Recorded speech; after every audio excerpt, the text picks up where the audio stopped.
오늘은 악이 창궐할 때에 라는 제목으로 하나님의 말씀 나누려고 합니다. 제 목회 방향성 중에 하나가 성경 내용을 정확히 알고 말씀대로 성도들이 살게 하는 것입니다. 그래서 신학대학교에서도 이렇게 자세히 배운 적이 없는데 성경의 내용과 그 의미를 열심히 공부해서 말씀 때마다 알려드리고 있습니다. 그래서 수요 예배는 로마서로, 주일 예배는 사도행전으로 지금 2년 가까이 진행하고 있죠. 그리고 새벽 예배는 성경 통독으로 시작해서 창세기부터 요한계시록까지 다 한번 끝냈고요. 다시 창세기부터 출애굽기 후반까지 우리가 자세히 읽고 말씀을 나누고 있습니다. 그리고 금요 기도회는 사무엘 상부터 사무엘 하까지 말씀을 배우고 있습니다. 그런데 예배에 열심히 참석하신 분들은 아시겠지만 성경이 어려운 것 같아도 꾸준히 말씀을 듣고 배우다 보면 그렇게 어렵지 않습니다. 그런데 안 들으니까, 또 우리가 그것에 대해서 들어본 적이 없으니까 수준 낮은 이단들의 말에, 그 어줍지 않은 말에 당하게 되는 것입니다. 우리가 말씀만 정확히 알아도요, 이단에게 당할 수가 없어요. 성경에서 말하는 그 의미가 무엇인지 명확하게 아는데 어떻게 우리가 이단에게 당할 수 있겠습니까? 그럴 수가 없죠. 그래서 우리 교회는 앞으로도 계속 한 본문을 중심으로 해서 순차적으로 말씀을 배우는 교회로 나갈 것입니다. 그런데 주일 예배만 드리면 여러분들은 사도행전만 아는 성도가 될 수 있어요. 그러니 결론적으로 말씀드리고 싶은 것은 수요 예배, 금요 예배, 새벽 예배도 잘 참석하셔서 말씀의 의미를 더 잘 알고 누리는 아멘할 준비하셔야 돼요. 우리 성도교회 되시기를 주님의 이름으로 축원합니다. 이런 얘기 안 하면 꼭 아멘 안 하시더라고. 자, 요즘 금요 기도에 성도님들이 많이 나오고 있어요. 정말 성도의 수가 많이 늘어나고 있고 풍성해져서 너무 감사한데, 예배 드리는 게 요즘 유행입니다. 요즘 유행에 민감하시죠, 여러분? 유행에 민감한 여러분들이요, 예배에 잘 참석하셔서 하나님을 깊이 만나는 우리 성도교회 되시기를 주님의 이름으로 축복합니다. 자, 오늘은 벨릭스 총독에게 인계되어 헤롯 궁에 머물고 있는 바울을 대제사장 아나니아와 장로들과 변호사 더둘로까지 대송해서 이제 고발하는 장면을 우리가 살펴보려고 해요. 자, 1절 말씀에 보면 방금 제가 말씀드린 내용이 나오는데 우리 1절 말씀을 함께 읽겠습니다. 1절 말씀 시작. 닷새 후에 대제사장 아나니아가 어떤 장로들과 한 변호사 더둘로와 함께 내려와서 총독 앞에서 바울을 고발하니라. 아멘. 자, 바울을 고발하고 죄를 씌우기 위해서 아나니아와 장로와 또 변호사 더둘로라는 사람을 데리고 벨릭스 총독에게 고발합니다. 그런데 이 예루살렘에서 이 가이사랴까지 거리가 104km나 떨어진 거리입니다. 지금이야 차 타고 가면 되지만 이 당시에는 말 타고 가도 사실은 짧은 거리가 아니에요. 적어도 2, 3일은 가야 되는 그런 거리입니다. 그런데도 바울을 죽이려고 혈안이 되었던 이들은 그 먼 거리까지 가서 바울을 고소하고 있는 것이죠. 자, 먼저 더둘로는 벨릭스에게 아첨하는 말로 시작합니다. 그래야 재판에 유리할 것 같으니까. 자, 우리 3절의 말씀을 읽겠습니다. 3절 말씀 시작. 벨릭스가 가여 우리가 당신을 힘입어 태평을 누리고 또 이 민족이 당신의 선견으로 말미암아 여러 가지로 개선된 것을 우리가 어느 모양으로나 어느 곳에서나 크게 감사하나이다. 저는 이 말씀이 더둘로가 하나님 만난 줄 알았어요. 얼마나 막 높여서 얘기하는지 하나님 만난 줄 알았어요. 또 얼마나 화려한 말로 벨릭스의 마음을 휘어잡는지, 먼저 당신 때문에 이스라엘이 태평을 누리고 있습니다 라고 얘기해요. 그런데 이게 진짜일까요? 거짓말일까요? 제가 이렇게 물어보면 거짓말이겠죠? 거짓말입니다. 여러분, 이스라엘에서는요 매일 이 벨릭스의 그 군사들과 이스라엘의 열심당원들이 매일 분쟁하고 있었어요. 또 과잉 진압으로 불미스러운 일도 많았습니다. 지금의 시대와 사실 별반 다를 것 없는 그런 모습이죠. 그런데 태평을 누리고 있다니 진짜예요, 가짜예요? 가짜죠. 말도 안 되는 과장의 말과 아첨의 말을 하고 있는 거예요. 그리고 그 다음 말씀에 보면요, 당신의 그 선견, 이 선견이라는 말은 신이 주신 예지를 이야기하는 겁니다. 신이 주신 예지. 그러니까 신적인 예견으로 당신이 통치하는 지역을 다스림으로 우리가 너무 많이 개선되었고 많은 것이 좋아지고 개선되었다라고 얘기합니다.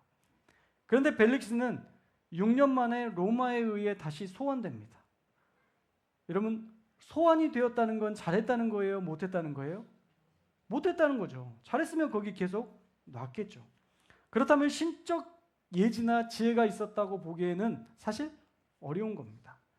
그런데 우리가 어느 모양으로나 어느 곳에서나 감사한다. 우리 민족이 그렇게 감사하고 있다라고 얘기하는데요. 여기에 마지막에 보면 크게 감사한다라는 말이 나오잖아요. 크게 감사하나이다. 여러분, 이게 우리의 마음의 중심으로부터 감사합니다라는 표현인데요. 이 표현은 성경에 단 한 번 나옵니다. 단 한 번. 그러니까 아첨을 해도 하나님께도 쓰지 않는 표현까지 지금 다 끌어다가 이 벨릭스 총독에게 쓰고 있는 거예요. 정말 할 수 있는 모든 미사오구를 써서 벨릭스의 마음을 흔들어 놓고 있어요. 그러면서 당신을 괴롭게 하지 않기 위해서 대강 제가 요약해서 시간 없으시니까 제가 요약해서 말씀드리겠습니다 라고 얘기하면서 바울의 죄를 3가지로 요약합니다. 우리 5절과 6절의 말씀을 함께 읽겠습니다. 5절과 6절 시작. 우리가 보니 이 사람은 전염병 천하에 흩어진 유대인을 다 소유하게 하는 자요 나사렛 이단의 우두머리라. 그가 또 성전을 아멘. 자, 바울에 대해서 가장 먼저 하는 말이 전염병 같은 자다라고 얘기합니다. 그런데 이 개역 개정은 부드러운 표현이고요. 개역 한글에서 뭐라고 나와 있냐면 그들은 이 사람은 연병이라라고 되어 있어요. 연병이라. 전라도에서도 사실 이 연병이라는 단어는 좀 욕처럼 쓰이거든요. 근데 유대인들도 똑같아요. 유대인들도 이 연병이라는 단어를 썼으면 그것이 그 사람을 모독하는 발언이었습니다. 이 모독하는 말로 시작해서 유대인을 소유하게 한 죄, 나사렛 이단의 괴수, 성전을 더럽힌 성전 모독죄로 바울을 고소하고 있습니다. 참 이 더둘로라는 사람이 똑똑한 변호사라는 것들을 우리가 알 수 있는 것은 벨릭스라는 이 총독은요, 이 소요 사건에 대해서 매우 민감한 사람이에요. 6년 만에 다시 복귀하게 된 이유가 소동이나 반란을 진압하지 못했기 때문이거든요. 그러니까 총독의 자리가 그렇듯이 지역에 파견되어 그 지역에 문제가 생기지 않도록 하는 역할을 해야 되는데 바울이 소욕해야 하는 자라면 아무래도 벨릭스 입장에서는 이 바울이 처음 봤지만 불편한 사람인 거죠. 불편한 인물인 거예요. 그래서 더둘로가 가장 먼저 소요죄를 들어서 바울을 고소했던 겁니다. 그래야 유대인들에게 유리한 재판을 받을 거라고 생각했던 것이죠. 그러나 바울이 소욕해 한 게 아니라 우리가 말씀을 그 전에도 읽어서 다 알잖아요.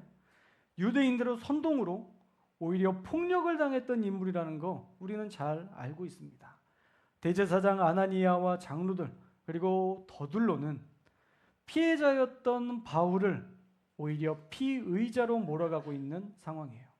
이것은요, 십계명에 나오는 거짓 증거하지 말라는 계명을 어기면서까지 지금 바울을 고소하고 있는 것입니다. 그리고 나사렛 이단의 우두머리라는 말은 예수님을 따르는 자라는 말인데 이 유대인들은 예수님도 이유 없이 죽이고도 그러면서도 정신 못 차리고 이 바울까지 죽이려는 유대인들의 이 선동, 악랄하기 그지없습니다. 또 마지막으로 성전을 더럽게 하려고 했다는데 여러분 우리가 말씀을 그 전에 읽어서 아는 거예요. 성전에서 뭘 하려고 했었죠? 결례라고 하거든요. 결례. 성전에서 깨끗해지기 위한 성전에서 결례를 했어요. 그리고 결례를 행하는 자, 머리를 깎아줌으로써 그의 모든 더러운 것들을 다 깨끗하게 한다는 이 결례 행위를 할 때 이 결례를 하는 자들 중에 돈이 없는 자들, 가난한 자들이 있어서 바울이 그 결례 비용까지 다 댔다는 것, 여러분 기억나실지 모르겠어요? 여러분, 그렇게 비용까지 되면서 유대인의 규례를 지키려고 했던 사람입니다. 그런데 이렇게 성전을 더럽히는 자로 몰아가니 바울은 얼마나 답답한 노릇이겠습니까? 이렇게 거짓 증거를 가지고 그를 신문하면 제 말이 틀리지 않다는 것을 금세하실 것입니다 라고 더들로는 이야기합니다. 그뿐만 아니라 거짓 증인들도 불러와요. 9절에 보면 유대인들도 이에 참가해서 이 말이 옳다고 주장했다라고 말씀하고 있습니다. 그러니까 대제사장과 장로들은 그 당시에 뛰어난 달변가 더둘로 변호사를 데리고 와서 거짓 증거를 했고, 또 유대인들 많은 거짓 증인까지 데리고 와서 철저하게 준비해서 바울을 죽이기 위한 완벽한 시나리오를 짰습니다. 자, 여러분이 지금 바울이고 여러분들이 지금 이 상황이라면 여러분 빠져나올 수 있을 것 같으세요? 제가 만약 이 자리에 있다고 한다면 전 못 빠져나올 것 같아요. 이미 마음이 다 넘어갔을 것이고, 여러분 벨릭스에게 말만 이렇게 했겠어요? 당신이 정말 대단하게 이 이스라엘을 다스려 주셔서 너무 감사합니다, 이렇게 했겠어요? 아닐걸요. 분명히 이게 뭐예요? 돈을 줬겠죠. 뇌물을 줬을 겁니다. 그 당시에 돈을 안 주고 무슨 일이 해결되겠어요? 그러니까 돈 주고 사람 사고 모든 것들을 준비했기 때문에 도저히 빠져나올 수 없는 그런 상황입니다. 아마 할 수 있는 모든 수를 동원해서 바울을 죽이려고 혈안이 되어 있을 거예요. 지금 바울은 너무 열악한 상황에 직면하고 있습니다.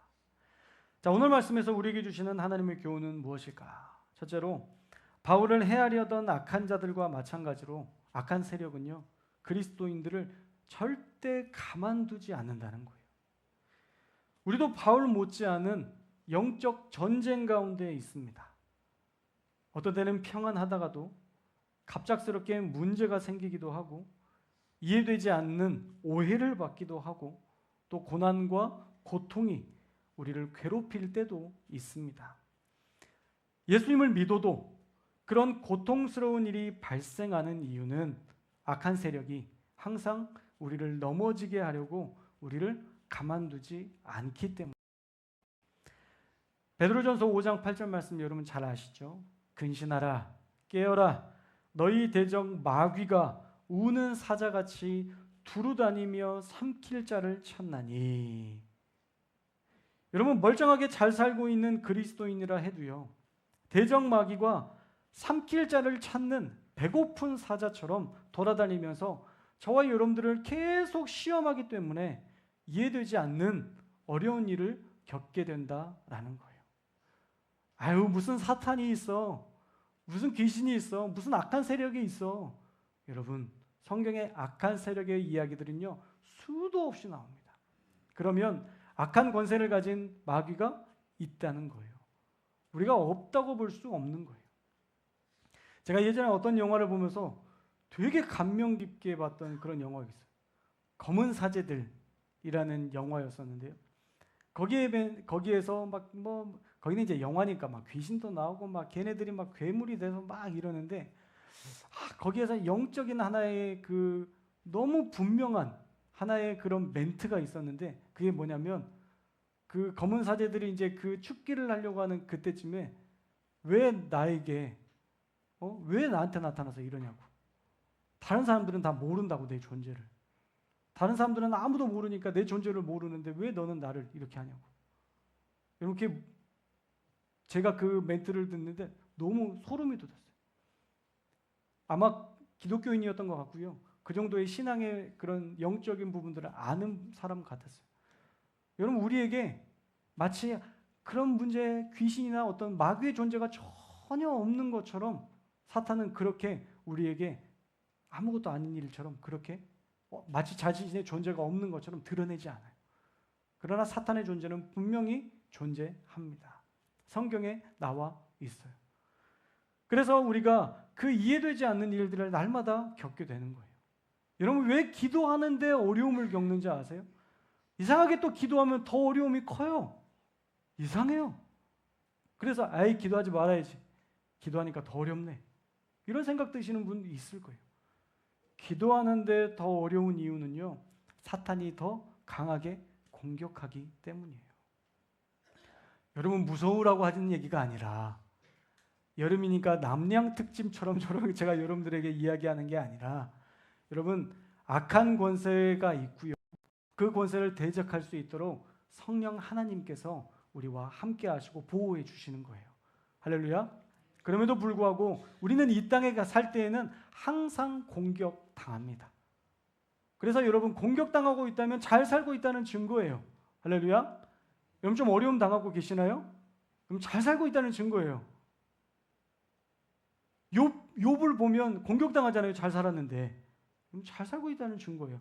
그것을 통해서 더 큰 믿음으로, 그것을 통해서 더 큰 하나님을 보게 되는 기회를 얻게 될 줄로 믿습니다.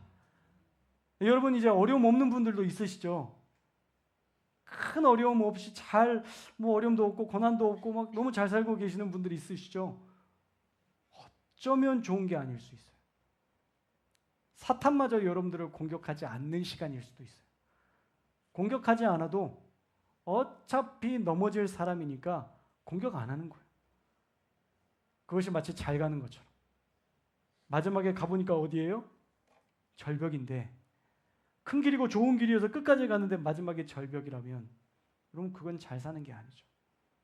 사랑하는 여러분, 그래서 우리가 이해되지 않는 어려움을 겪는다는 것은 어쩌면 여러분이 하나님 안에서 살려고 할 때 주시는 시험일 수 있고요, 또 전혀 어려움이 없다면 그건 역시도 우리가 하나님 앞에서 기도하지 않았을 때 큰 어려움이 없다는 것은 그건 문제인 거예요.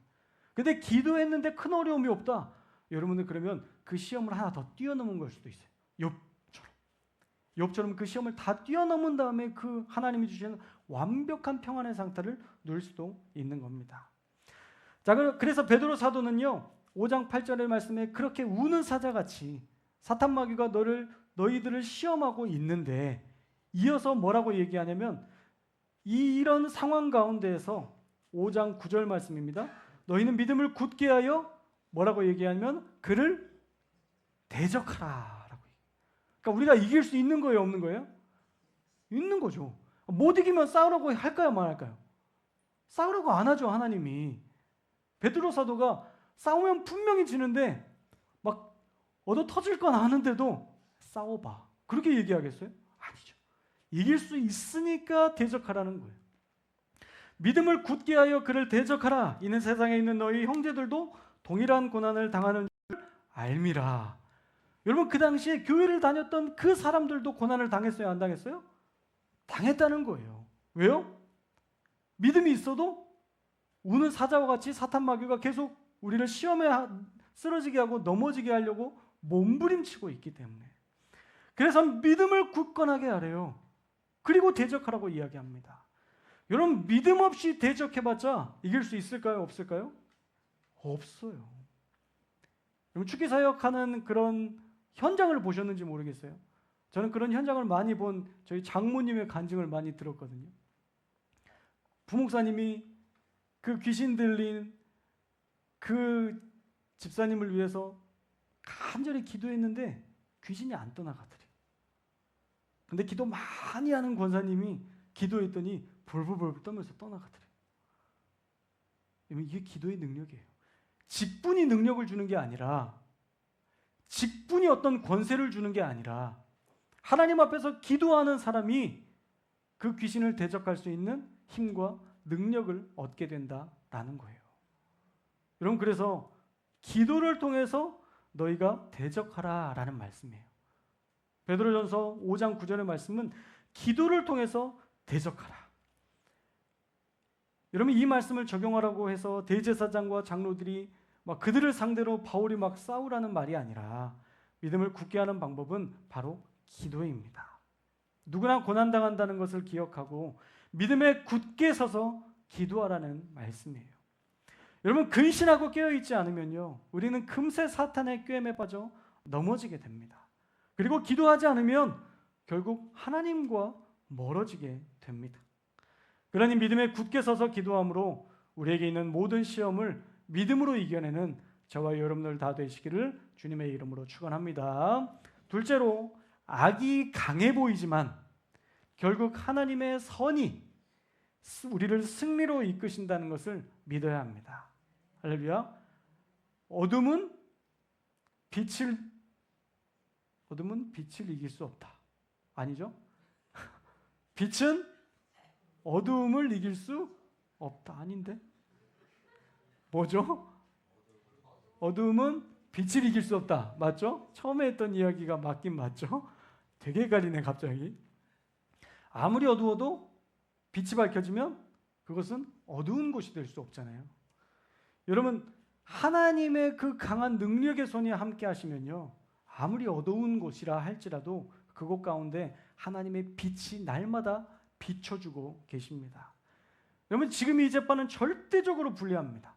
대제사장과 장로들 일단 71명이 바울을 대적하고 있고요. 그를 때렸던 폭도의 무리들은 바울의 편일까요? 아니겠죠. 수많은 사람들이 발로 차고 때리고 있던 그 수많은 유대인들은 다 바울을 대적하는 사람들일 거예요.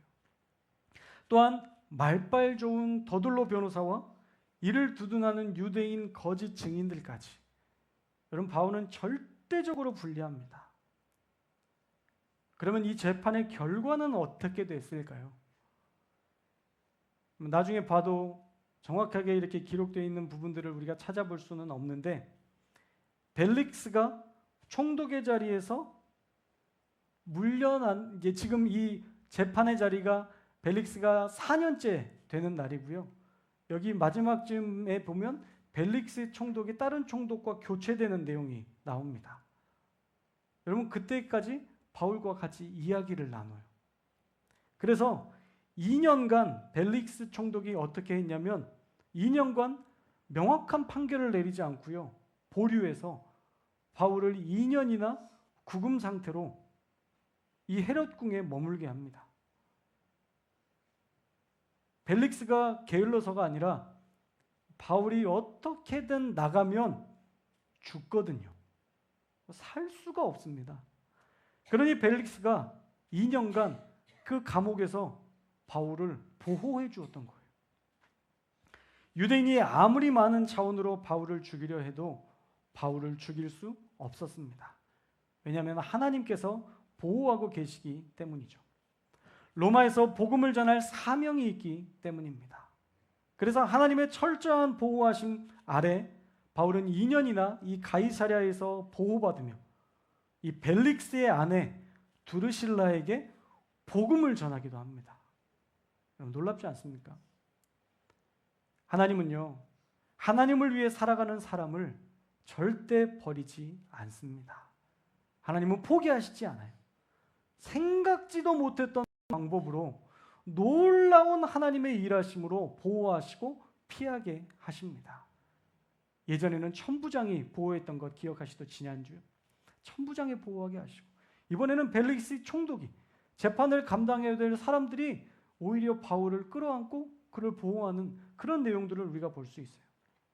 그러니 악이 여러분들을 괴롭히는 것 같고 여러분을 고통스럽게 하는 상황이 있다 해도, 여러분이 만약 하나님의 편에 서 있다면, 또 여러분들이 주님을 위해 헌신하고 주님을 사랑하며 기도하고 있고 주일 예배를 기도할 뿐만 아니라 주일 예배를 드릴 뿐만 아니라 모든 순간의 자리에서 하나님을 예배하고 기도하고 있다면, 그렇게 주님과 동행하고 있다면 사랑하는 여러분, 걱정하지 마십시오.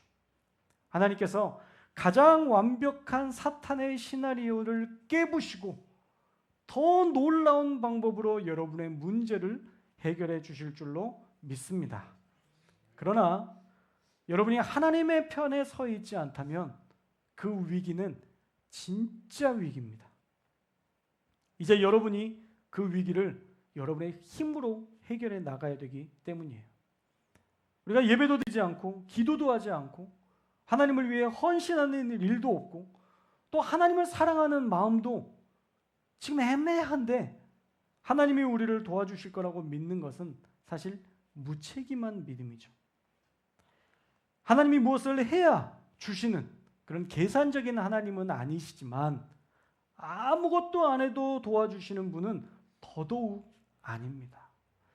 성경에 보면 회개를 하든지 주님께 간절히 기도하든지 회개에 따르는 어떤 행동을 하든지 해야 그 문제가 해결이 되었습니다. 그런데 아무것도 없이 해결만 바란다면 과연 될까요?